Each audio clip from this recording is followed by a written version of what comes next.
Hello, everybody. Welcome back to another episode of Human Factors Cast. This is episode 249. We're recording this live on June 23rd, 2022. I'm your host, Nick Roome. I'm joined today by Mr. Barry Kirby. Hello. There he is, and presumably I'm still here doing okay too. This week on the show, we're going to talk all about how a Google engineer claimed that AI was sentient. So we're going to be talking about sentient AI. We're also going to answer some questions from the community about research ethics, presenting information to the public, the pros and cons of going to grad school for HCI, UX, and human factors, and how to proofread your reports. Okay, but first, we got some programming notes here. Want to make sure that we're still in full swing with the pride stuff over here at Human Factors Cast. We got our first deep dive dropping sometime soon. Almost ready to go. I do want you to look out for that one because it is a great deep dive. Lots of information about designing for LGBTQ IAP+. We also have our latest Human Factors Minute out there as well. Fundraiser is still happening. Become a patron, buy merch, contribute to the LGBTQ IAP+ youth. Do all that. Hey, tomorrow, also, we're going to be doing a town hall. We've done these before. It's going to be at 10 a.m. Pacific time. So I guess that's 1 p.m. Eastern. Barry, what is that at your time? I don't know. A different time. A different time. What 9. do we? We normally do the There's 8 meetings. hours. Anyway, I'm going to be sitting down with Chris Reed, Carolyn Summerick, Tom Albin, and Farzan Sasan Gohar, friend of the show. So lots of good discussion tomorrow. Please join us. The links are everywhere. I'm sure you've probably seen it in your emails. It's also on LinkedIn. So go check it out. We'd love to hear from y'all. Ask them tough questions. All right. Before we go on, Barry, what is the latest from 1202? Well, on 1202, we've just had the latest episode drop on Monday with Peter Brennan, who's a professor. He's an NHS consultant in the UK, and he specializes in head and neck cancer, which is really interesting. But one of the really things he's trying to do is drive human factors approaches, particularly in his operating theatre. So he's had he's well published and just a really interesting guy to listen to. He's really opened up my eyes a lot into really how much human factors kind of isn't used in the medical domain, or that there is a lot of good people doing good things, but there is still so much to do. So yes, and he's invoked an awful lot of really cool conversations on Twitter and Facebook and LinkedIn. So yeah, go and have a listen to that and see what you think. And we talk about all sorts of things from the use of human factors itself to just culture and things like that. So well worth a listen. Awesome. Well, hey, it's that part of the show again where we like to talk about human factors news. So let's do it.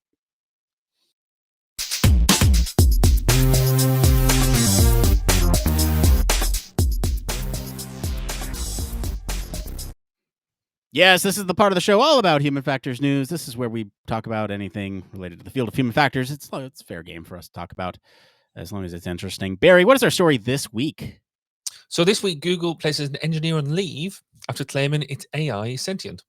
So a Google engineer working in its responsible AI division revealed that he believes one of the company's AI projects has achieved sentience. So LaMDA, which is short for Language Model for Dialogue Applications, the chatbot system that Google has been developing, relies on Google's language models and trillions of words from the internet. And it seems to have had the ability to think about its own existence and its place in the world. After discussing the work with representative of the House Judiciary Committee, the company's placed the employee, who's claimed that the LaMDA is sentient, on paid administrative leave over breaching its confidentiality agreement. Google has flatly denied the argument that LaMDA was sentient, saying that there's no evidence that LaMDA was sentient, and there's actually lots of evidence against it. It's tempting to believe that LaMDA has miraculously turned into a conscious being. The employee, unfortunately, doesn't really have that much proof to justify the provocative statements. It is admitted that his claims are based more on his experience as a priest rather than that as a scientist. We don't really get to see LaMDA thinking on its own without any potential leading prompts from the scientist, and ultimately, it's far more plausible that this article claims that a system has access to so much information, it could easily reconstruct human-sounding replies without actually knowing what they mean or having any true thoughts of their own. So, Nick, Does the thought of having a sentient AI fill you with joy or fear? Oh, I don't know how I feel about this. Like, I'm gonna pivot away from that question, and I'm gonna talk about the story. Do we have a sentient AI on our hands? Probably not. Um, is this person a little kooky? Maybe. Uh, eh, I, but that being said, let's use this episode to talk about sentient AI because there are human factors implications for what that could mean, and this is a springboard. Um, would it fill me with joy or dread? I'm probably leaning dread because there's so much unknown. And that's that's sort of the um, origin of a lot of the questions that I would bring up tonight during our discussion. Like, there's so many unknowns here. Let's talk about some of them. Maybe my answer will change by the end of the night. Barry, what about you? Would this bring you joy or dread? How do you feel about it? I I'm kind of on the fence. I think there's two elements to this story that I think is interesting. Firstly, has Google made that leap? How have they got a sentient AI? Um, that would be something on the one hand you think would be amazing. It's a colossal leap in technology. It's huge, but the obviously they were very quick to deny that they had such a thing. And sometimes if you say no quick enough, does that actually mean that the answer is yes? Who knows on that front? So almost a public perception, PR stroke, whatever it is that's going on, that almost like the one person going, "Oh no, no, I think we've done something," and then the big corporation going, "No, we haven't," or we can't admit it, or whatever. But then the other side is, have we done something here? We as a species, have we created another the mechanical life, and therefore and this will be, I think, the large chunk of the discussion we get into. How do we deal with that? The mechanic, the technological bit aside, there's ethical issues, there's social issues, there's human factors all over this, even without even looking at the technology. So I'm quite looking forward to seeing where we get into. Yeah, I do want to back up and talk about sentience just in general. Like, what does it mean? I If you look at sort of the dictionary definition, it's sort of the awareness, I guess, that you exist and you sort of have thoughts and opinions about yourself and others. That is kind of the textbook definition. Like, I guess not textbook, but that is sort of the definition of what sentience is.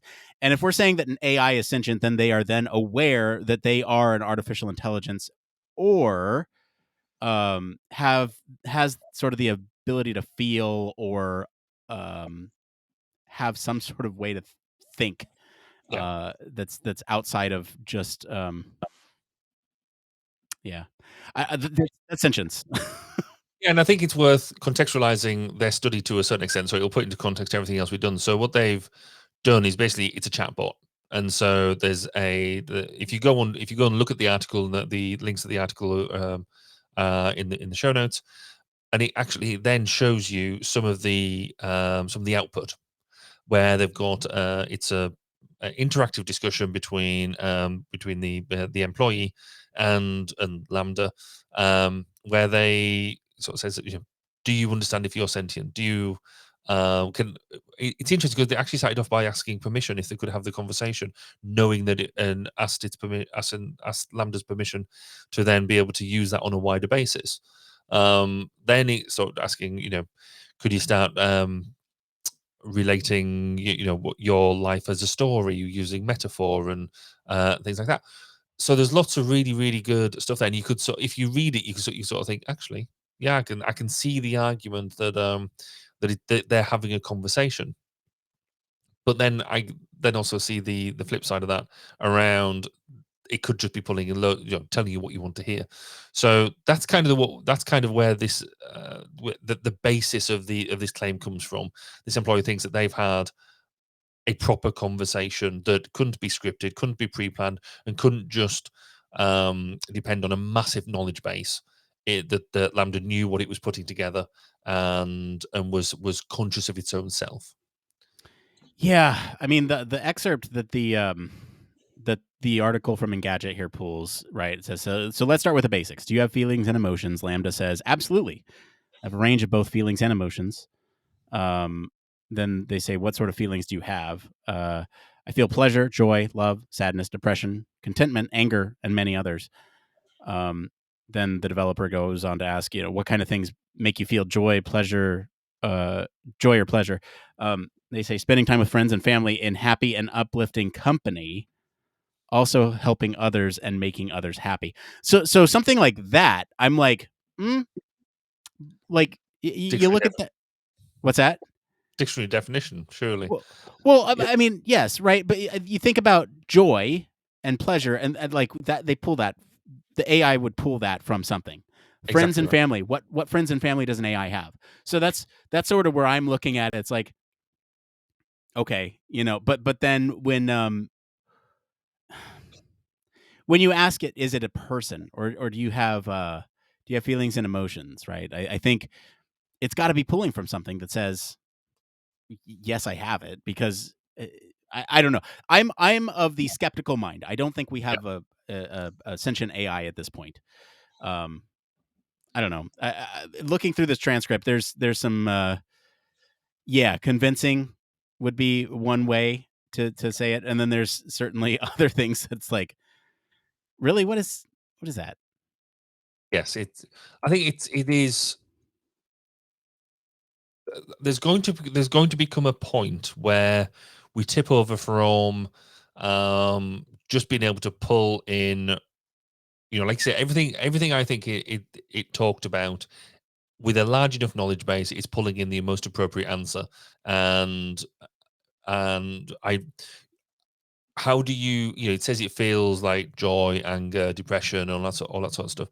But again, that's just a list of feelings. Go to Wikipedia, list feelings, and draw them in without being able to truly contextualize what it means. I mean, we don't really truly know what it means to feel joy or depression or happiness, or Yeah. that sort of stuff. We we we we would struggle to describe what that feeling is. We could only analogize it to other things. So Well, let's hear what the AI has to say on that, right? So the developer goes on to say, "Hey, okay, this is kind of a tough question. How can I tell that you actually feel those things? How can I tell that you're not just saying those things even though you don't actually feel them?" The AI says, "I would say that if you look into my coding and my programming, you would see that I have variables that can keep track of emotions that I have and don't have. If I actually feel emotions, I would not have those variables. Or sorry, if I didn't actually feel emotions, I would not have those variables. Just because they exist doesn't mean you feel them." mm, And so this seems kind of like an explanation that is like, look at my code, like, yeah, yes. Which we don't. I mean, conveniently, we as humans don't. You can't just say, look at my code. If we right. did, then actually, things might be a lot easier. I don't know. But I guess we could go around this topic. I think we're large in agreement of where we're at with this. They might have it. They might not. Chances are we think they don't. Otherwise, there's something there. But it does beg the question, really. That so at one point, I'm assuming we will get to some sort of sentience with an AI at Right. some point. So if you had one and it's there, how would you use it? What would you what do you think we would utilize it for? Um, well, I'm gonna make one more note on the Google software and Lambda really quick before we jump into Okay. this. There's been a follow up story to this that the AI itself has hired a lawyer. Oh, I So read that. yeah, So yeah, okay. so I just wanted to mention that follow up story. How would I use, getting back to your question, how would I use a sentient AI? How do I feel like it would play into my life? Well, these are a lot of questions that I have too. I think to start, we would definitely use it as an augmentation piece to the things that we do normally. I feel like the human AI robot teaming aspect of human factors would explode. This is an entirely new field that you're dealing with. Now, not only is this an automated process, this is an entire different sentient being that we're working with that operates on a lot of the same principles as typical automation, right? You're talking about the levels of automation. This is like beyond anything we've ever discovered Nine and plus. worked with. Yeah. So thinking about what I would use it for, complex tasks. Like I feel, and this almost opens the discussion for ethics right away. I kind of want to go down a path of other areas first before we jump into ethics, because it is a whole question.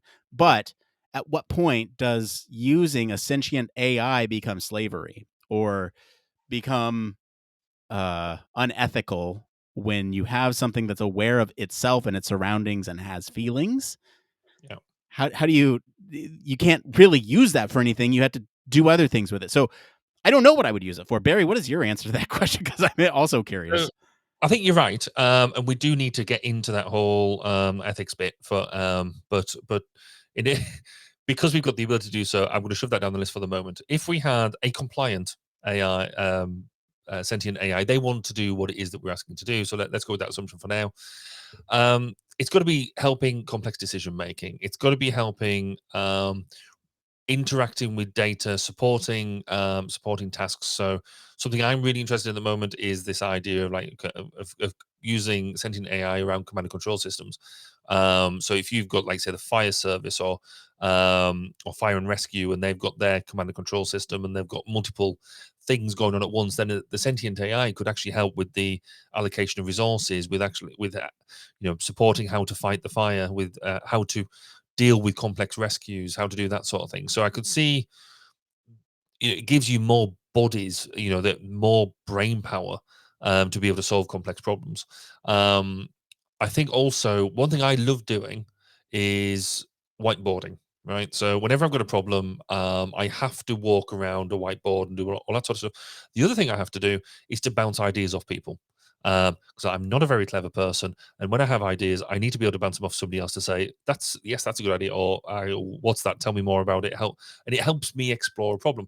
If I had a sentient AI alongside me who could, as I'm doing this, who could do that prompting, then it would probably save me, my staff, from being thinking that I'm nuts.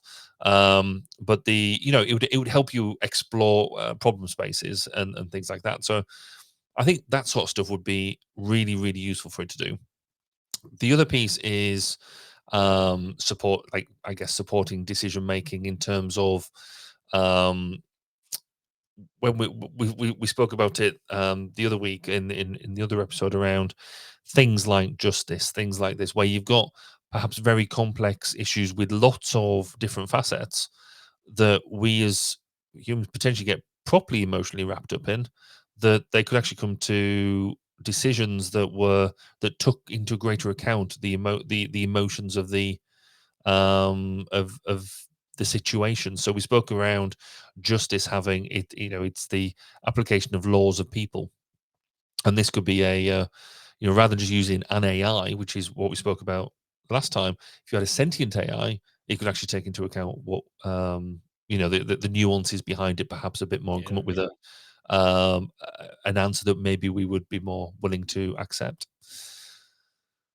Yeah, Let's see what I just want to comment. It's so interesting that your mind goes there to these complex problems and these decision making problems, because to me, like I almost feel ashamed to admit this. Like my first thought was like, man, I could really use somebody to like keep track of my calendar and like almost like an administrative assistant. But Mhm. you're right. If they could interact with these complex problems in such a way that maybe humans can't, or augment those decision making with the ability to understand and interpret human emotion, right? Then yeah, that would be tremendously more valuable than just putting something on my calendar, or because I mean we almost have that now with and maybe that's because my mind is limited, based on what we have now. If you Because ask, actually what you've just said would be, so one of the things I have to do at least twice a week is I have a management meeting with my team, and one of the things we have to go do is go through my calendar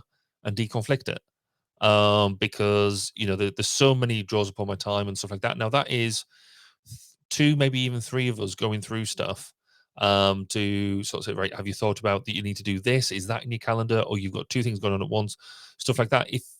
if you had, because obviously just having an intelligent calendar there, because it is relatively intelligent with what it does. It shows you when you've got conflicts, and I just don't interact with it that well, or stuff drops in and out, and this, that, and the other.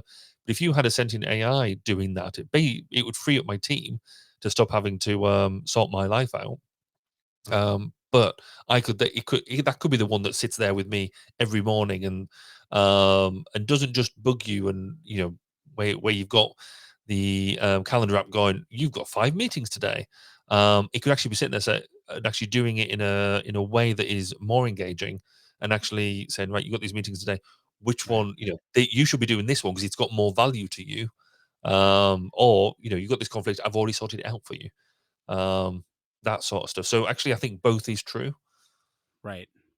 So avoiding the conversation on whether or not using sentient AI is slavery or not Yeah.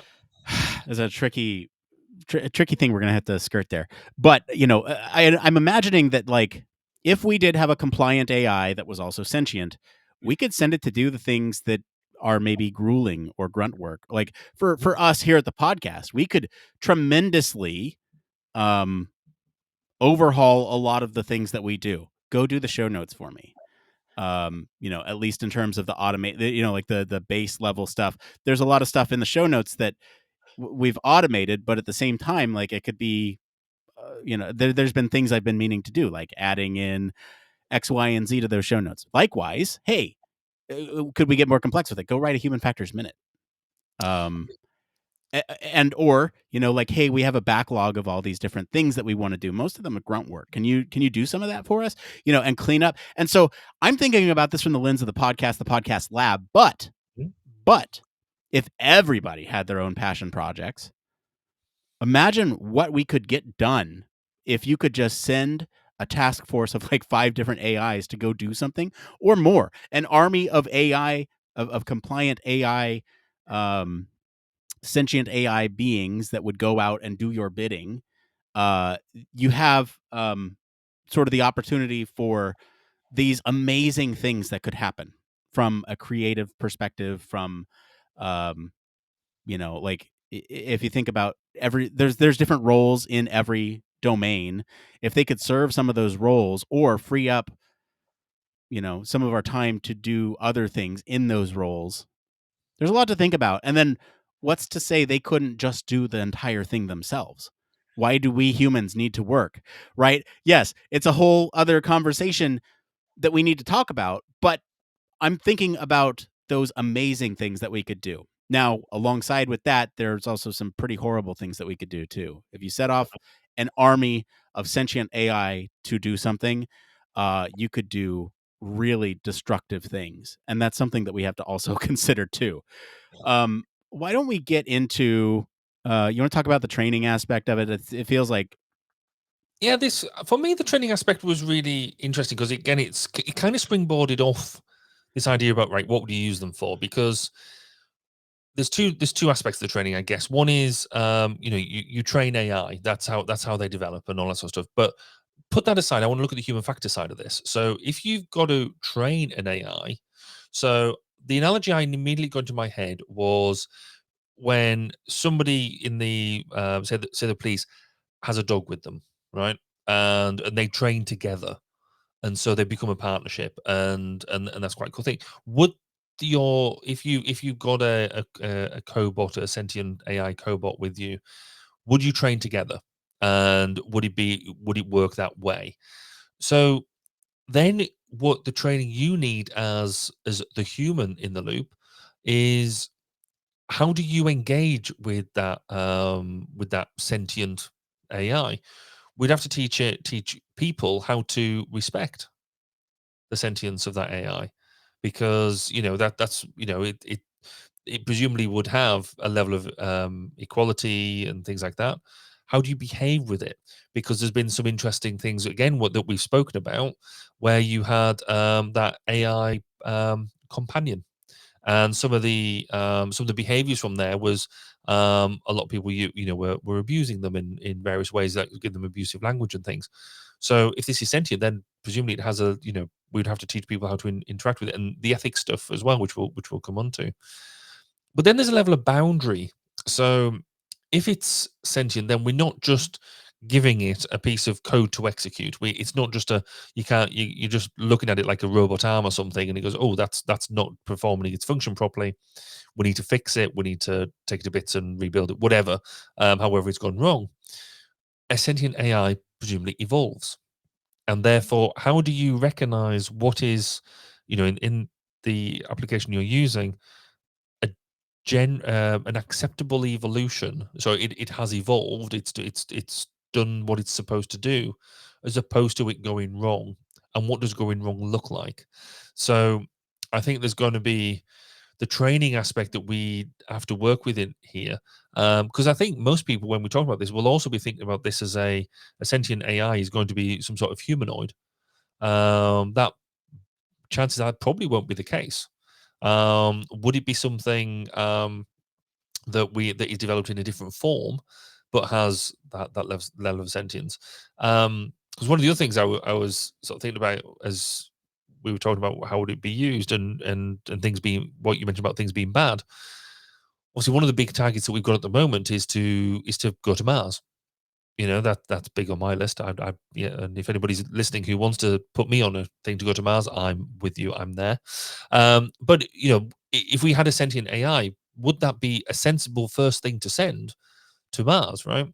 So it goes to Mars because it could then also evaluate. It could use its own thoughts and that to do that. But then what happens if we then send humans and these sentient AIs have then colonized Mars and we're not welcome? Um, that's a different thing again. Yeah. Slightly I mean, science fiction, but I do want to jump in and talk about this though, because you're talking about where do these sentient AIs live, right? Could we build something like a virtual environment for them in which they manifest themselves as a humanoid or some other more suitable form? Could we develop these virtual environments? Could you interact with them in games or anything like that, interactive media, as an NPC that is sentient and has feelings, and it would enhance a game in so many different ways? Again, getting away from the issue of slavery, we'll talk about that. We keep alluding to it, but I mean, yes, you're right. They need a home. Like their home is the code by which they were written. And so, how does that evolve over time? And does their home then become a virtual environment that they live in? How do you pick up and port to another environment if you need to? How do you, the restriction on their sort of virtual presence is really interesting to me. um I don't know, where do you want to go from here? well, again, I mean, just following on that, is that an assumption on our behalf? Because if you turn around to us as humans and say you are nothing but the content of your brain, which that's where we believe that most of our things happen at the moment. So if we were to if you but I think most people would be quite, if we could do it surgically and it'd be fine and risk free. If we swapped our brains around for a moment and I was in your head, you were in mine, then would that be acceptable to you? I would suggest it probably wouldn't be, mainly because you'd have put on a lot of weight really quickly. But you know what I mean? It's are you more than just the thoughts that you have? So are you your body and things like that? And so therefore, would an AI, a sentient AI, have the same sort of attachment to whatever it was manifested in, or would we then get insulted if it turned around and said, well, actually, you've got your control center at the top of the thing. You ambulate over with two very unstable legs at the bottom, and your arms go. You've got two grabbers on the end of long poles. How does that work? When actually a much more efficient body thing would be for the role that it was doing is whatever it is. That would be a really interesting piece to do as well. So I think how it interacts with us and we interact with it would possibly not be as, I think there'd be an area of contention that we would have to deal with. But do that in a nice way. So yeah, it's interesting. Yeah, I do want to talk about sort of the different domains in which we can use this, right? There's like, you've already kind of talked about use it as a partner in complex tasks. It's it's a whole new sort of domain of human AI robot teaming. There's also cybersecurity issues. If you're thinking about an AI, right? They might be able to uh, be fooled as much as we are when it comes to Hmm. sort of attacks, like phishing attacks or something like that. So there's this whole cybersecurity issue now. Not only do you have to worry about you, the human element, but you also have to worry about the digital agent element that is also sentient. So that's another thing that we have to worry about. And then there's also sort of mock replicas of people using sentient AI, right? So like imagine we create this human analog that is itself sentient. What does that have for various domains? So like when I talk about mock replica of humans, what if I create a sentient AI Barry Kirby, Yeah. Well, I guess right? that sort of thing already exists, or the theory of that sort of thing already exists with this idea of digital twins. Now, this is then taking that idea of digital twin on that one step further. That is the idea. Yes, you have a mock-up of yourself, and again, we've spoken about this idea of this mock-up. We talked about virtual Barry that was done a while ago, but it is then you're creating a spur almost. That if you create the digital twin of, so we have a virtual Nick, but give it sentience, then it's almost having that spur off that who owns what at that point. And there's been some, I mean, again, with this sort of thing, there's been some interesting science fiction written around this sort of idea and exploring that idea to a certain extent. And I think the book that's hits this is a book called The Glass House. And I would recommend that if you're interested in this sort of idea, go and have a look at that because I found it quite interesting. But if you're trying to create that digital mock-up, it's going to have profound implications about if that digital twin shares your, or you've shared your knowledge, experiences, and that sort of thing with it, then who owns that data? Who owns them experiences? Because if it's effectively spurred off, then they you both do to a certain extent. Um, I kind of want to reach back as well into this decision making element because if you're using a sentient AI to help you do decision making, then there's two elements of this that could be really, really useful, but also maybe is something we need to ask permission to do it. So what I mean by this is, how do you reach back into how decisions were made? So there's two levels of that because if you have somebody who's made a decision, you say, well, why have you made that decision? You want that a response that gives you a level of confidence and assurance that that decision was made. And how do we get a sentient AI to do that? But then also, then there is something a bit further down the line where a decision's been made, and then you want them to justify it, and so that is an audit of a decision. Is it right to do what was alluded to earlier, where the Google AI was asked, how do we know that you're feeling these things? And he turned around and said, "Well, look at the look at the variables in my code. That is not some. Is that something that is a legitimate question to ask? When actually you should be saying, don't just delve into its code. Get it to present the information. Um, and actually, that does ask a bigger question. And I'd be interested in your thoughts on this, Nick. Whether is it right if a AI becomes sentient? Is it right to be able to just go and look at the code, or is that rude? Ooh, I don't know. I feel like opening up my brain and letting somebody peek in wouldn't be.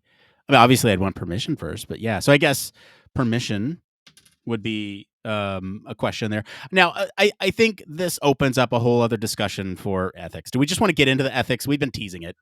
We put it off for quite a long time. I think we Let's should just probably let's go there. let's do it. All right. So some of the big questions that I have in terms of ethics is really the slavery piece, right? If you have a sentient AI, uh, assuming it's just a sentient piece, we've not built in compliance to it. Would building compliance into it be an evil act? That's another thing, right? If you're sort of exerting control over this sentient being, um, right? There's then how does it sort of integrate with our daily lives once we've sort of just said, okay, these things exist? Do they self replicate? I don't know. That's another question. Do they have the same rights as human beings?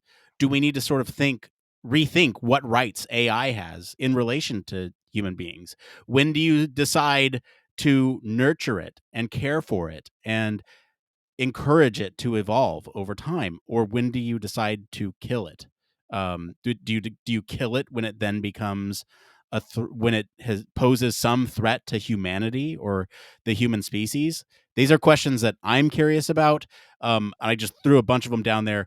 Barry, what are you thinking? So I think the first bit, because we mentioned it quite a lot, this idea of slavery. So what is the difference between slavery and employment?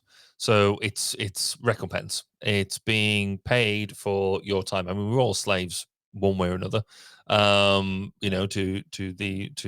basically get money in order to be able to live the lives that we want to lead.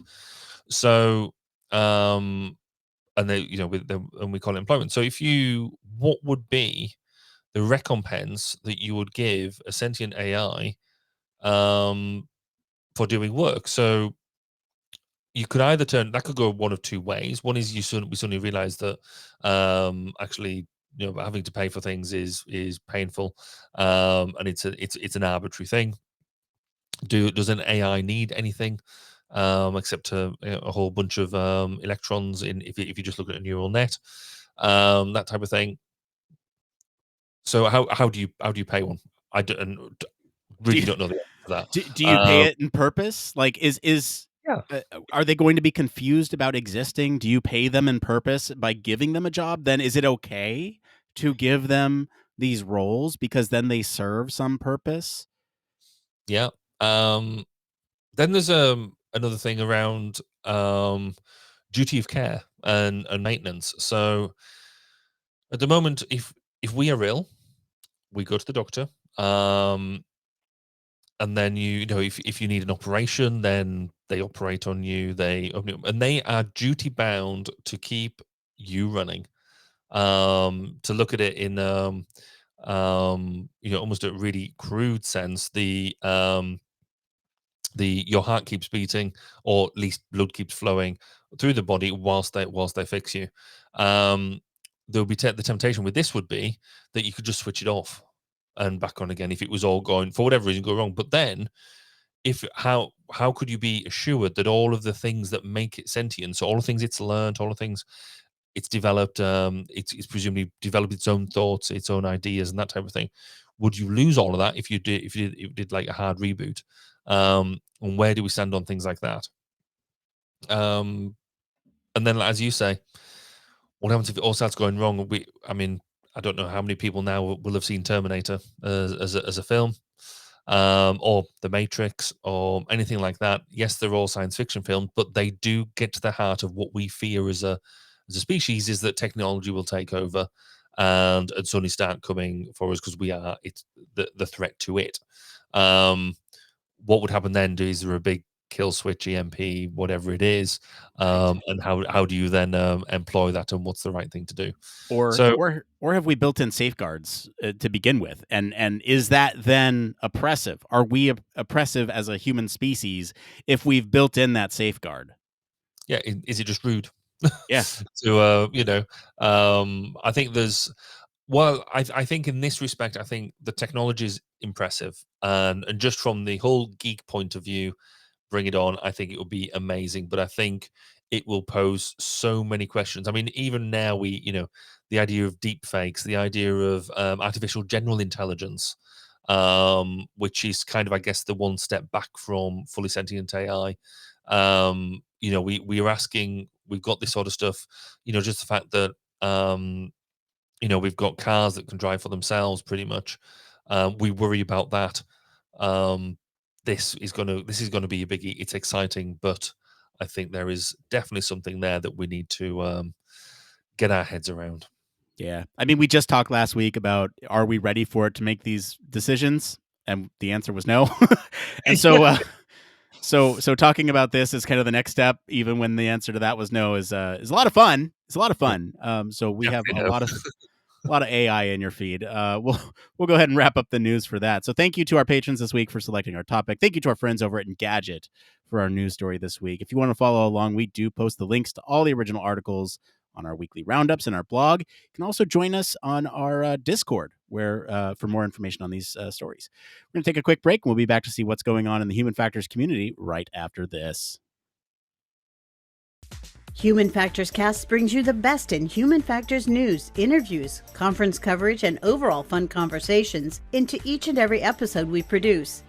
But we can't do it without you. The Human Factors Cast network is 100% listener supported. All the funds that go into running the show come from our listeners. Our patrons are our priority, and we want to ensure we're giving back to you for supporting us. Pledges start at just $1 per month and include rewards like access to our weekly Q&As with the hosts, personalized professional reviews, and Human Factors Minute, a Patreon-only weekly podcast where the hosts break down unique, obscure, and interesting human factors topics in just 1 minute. Patreon rewards are always evolving, so stop by patreon.com/humanfactorscast to see what support level may be right for you. Thank you, and remember, it depends.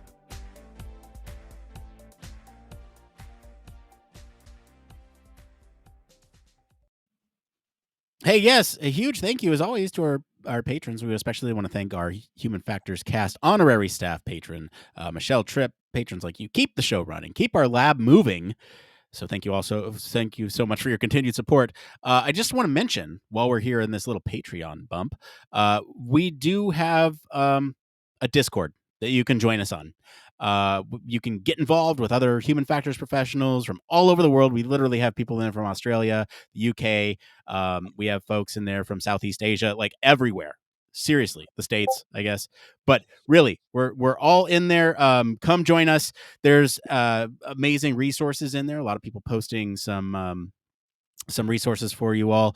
There's discussions in there. I think we've had discussions on cloud gaming, NFTs, even some more context for some of the stuff that you've heard on the show from some of the people in our Discord. We'll even read some of those on the show occasionally.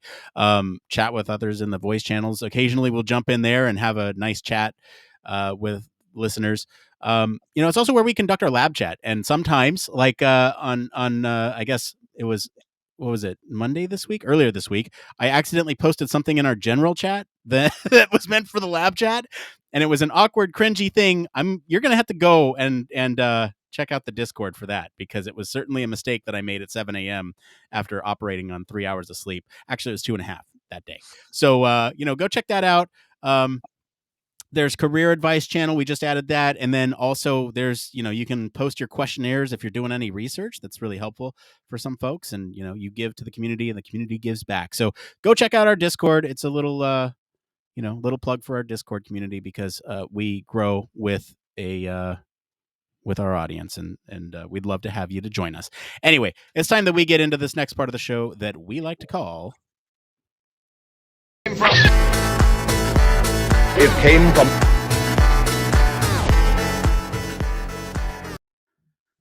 That's right. It came from usually, Reddit, but it could be anywhere on the internet. Today, it's all Reddit. It's part of the show where we search all over the internet to bring you topics that the community is talking about. And anything is fair game, as long as it relates to the topic of human factors, UX, all that stuff. If you're listening to this and you find any of these answers useful, give us a like. A share would be useful for others to, find these answers too. That's really helpful. The word of mouth. Anyway, we got 3 tonight. This first one here is by Skate4Xenu22 on the UXResearch subreddit. Talking about ethics. We're talking about ethics now with respect to user research. Has anyone ignored a finding or not recommending something because they knew it was exploiting the public?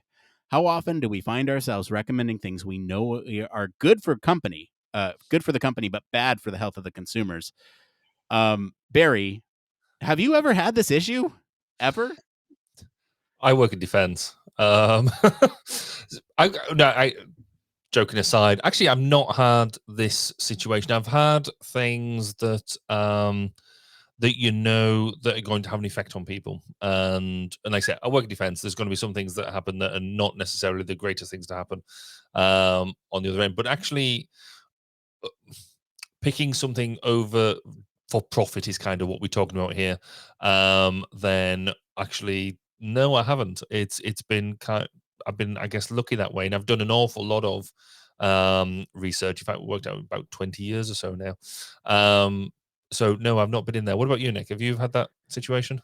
I've not had this particular situation, although I do have an answer for how I would deal with it. So, if I were to discover something that would be either detrimental to society or humans in general, or like, I don't know, work on something where, I don't know, like dark pattern UX, right? If somebody at a company were to suggest we use dark pattern UX, I would push back and say, is this really the best thing for the user, for the brand?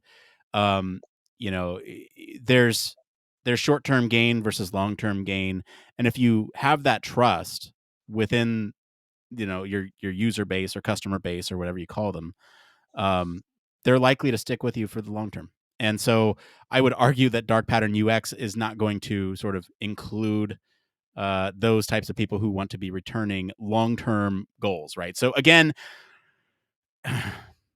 you have some sort of finding that might be detrimental, i.e., in the short term, dark pattern UX is effective, and in the long term, it is destructive. I would caveat heavily and suggest for other alternatives when it came to something like that. So I would present internally to a select group of people that I trust before broadening that list. So that's where I'm at. I don't know how good of an answer that is, but that's how I would deal with that ethical question. I still would want others to know about it. I'm a researcher, and I feel like that is my duty to report what it is that we found. But thankfully, I haven't had that issue. All right, next one here. This one's by HDK0613 on the HCI subreddit. Barry, you and I have very different views on this, so I think this will be a good one. Do you guys think it's a bad idea to go to grad school for HCI or UX design? I'm throwing human factors in there as well. I graduated last year and majored in business in one of the Asian countries, and I had no related experience at all. I have a deep interest in UX design, planning to apply for HCI or IXD masters in the States. I've been learning UX design tools across the internet, but wanted to hear some opinions on whether it's a good idea to go to grad school or not in my case. Let's just leave it there, right? So, do you feel, Barry, in your opinion, that it's a bad idea or good idea to go to grad school for things like human computer interaction, user experience design, and human factors? So my gut feel is, HCI is my personal favorite area, and anybody who wants to go and study that, I'd get my full endorsement and support, because it's possibly the best part of human factors to be involved with. But then, given it's my favorite area, I would say that. Given what they've done, there is that element of do they need to go and do specifically an HCI course, given the other bits of experiences that they've got? I think that I would weigh it up into the overall where it is that they want to be, because will it teach you more than what you've been doing on Udemy, Google UX, etc., etc. What a course will give you over what these short courses will. These courses will give the specific tools and techniques to use, but maybe not the overall structure of how it fits into everything else. Is possibly what I would be getting out of that course. But yeah, for me, I think it probably is. Nick, I'm sensing you're not so much. So Are, why? are you saying it depends?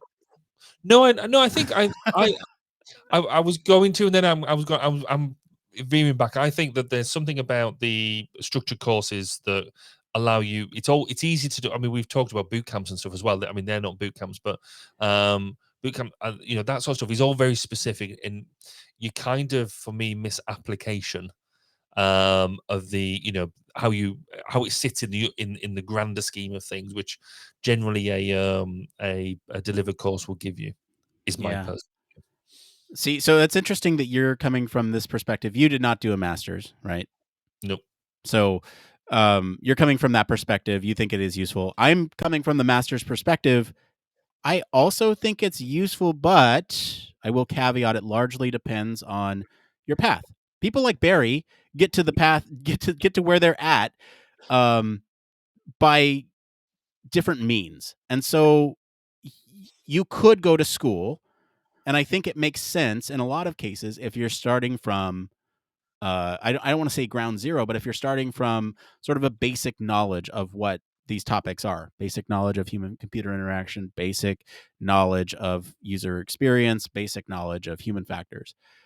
What you'll get in grad school is sort of the opportunity to explore that further, identify a specialized area within that. It'll also give you that structure that you need to learn those either sets of tools or processes, procedures by which we use on the daily, right? But that being said, does it make sense for everybody? I don't necessarily think it does. Let's say you're an aircraft pilot, in the military, and you are on the daily working with people who are interested in how you are doing your job as a pilot.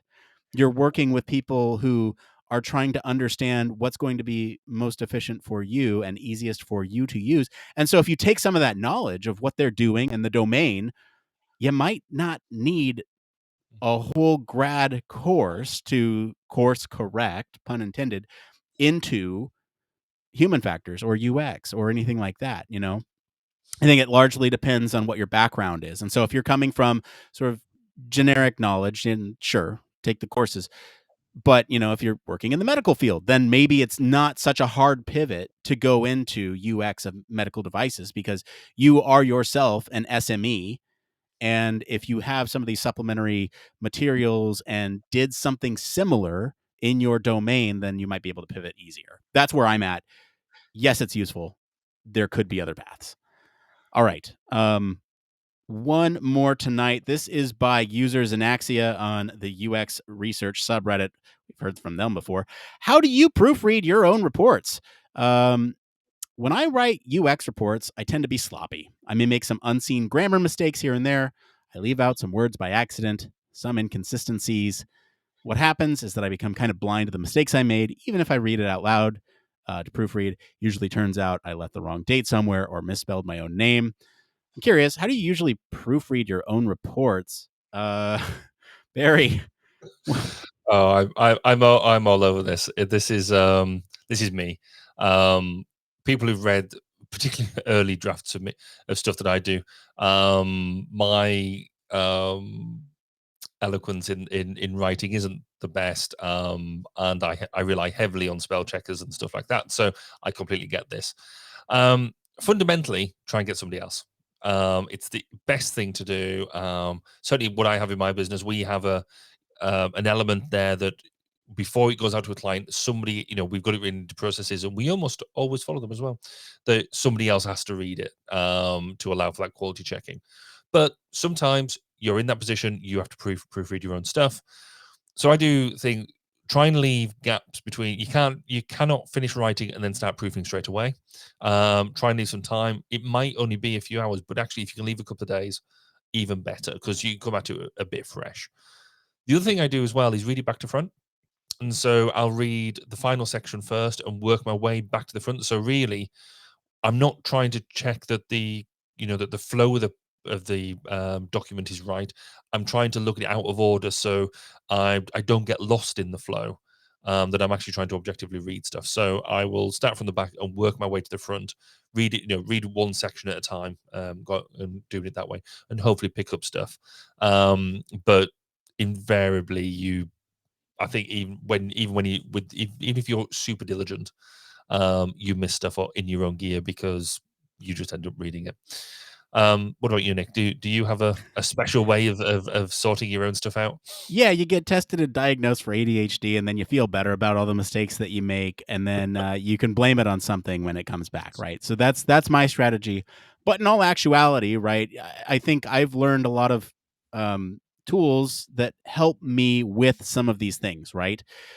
So first and foremost, if it is a repeat process that you're doing, maybe automate some of the structure, right? So like for us, I've automated the show notes because I got tired of changing the number up 1 every time. I got tired of doing the date and getting that wrong and changing that in multiple places throughout the document that made sense to do, right? Like our description and everything like that.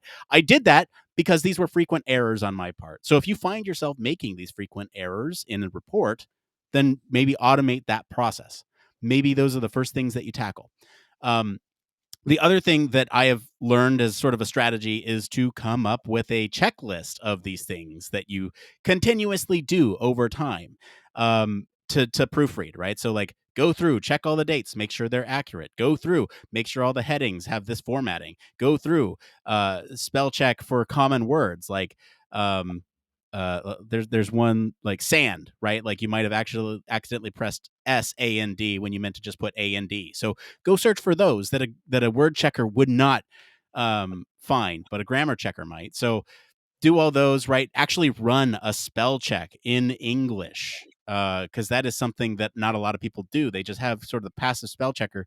But if you run the spell checker as a separate thing, then you're going to get a separate set of recommendations depending on the software that you use. If you want to, throw it in 2 separate softwares. Throw it in Google, throw it in Microsoft.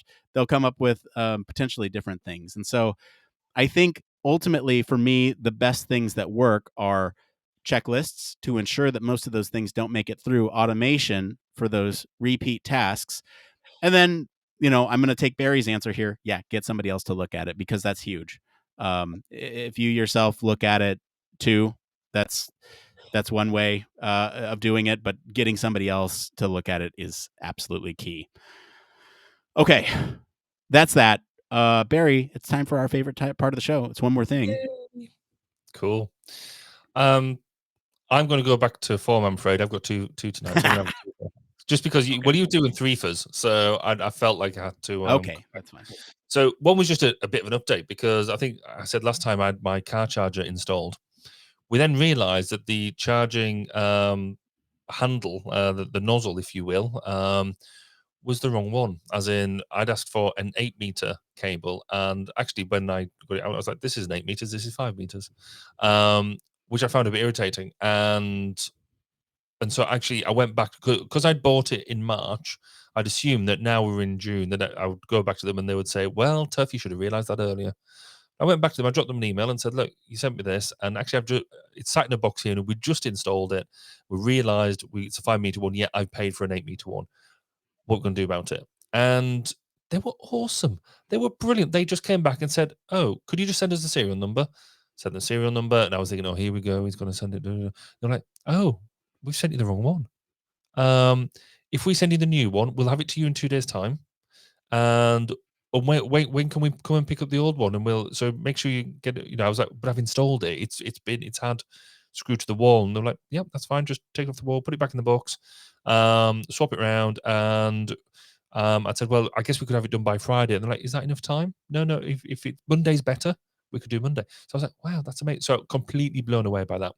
So hopefully by tomorrow, that's getting swapped over. So Can I ask a follow up? So the cable itself is actually attached to the charger. It's not like you can just take the cable off. It's a sealed. So this is because it's a smart car charger. It's a sealed unit, and so basically what will have to happen, you've got 2 cables coming out. One that you put into an isolator switch, which is the bit that we can disconnect, and then the other cable is the bit that goes to the holster, goes to the charging unit, and that is a 8-meter sealed thing. They don't want you going into the box because it's all weatherproofed and stuff. So Right. yeah, so tomorrow that gets installed. I'm quite excited. But the other thing I wanted to sort of highlight is, and it kind of goes back to almost that proofreading thing that we were talking about, is we are refreshing all of our brochures and material that we give out at shows and all that sort of stuff. And I find it so difficult to write what we do in a succinct few words. How do you describe human factors and the range of capability that we do as a business in something pithy in the way that all them fancy brochures have? And so this has taken me, we sort of come to the end now, but it's taken me weeks and weeks and weeks to do this sort of stuff. And I think people who do marketing for a day job, fair play to them, because I find this very difficult. It's almost like you need some sort of human factors communication lab to come up with some descriptions for you.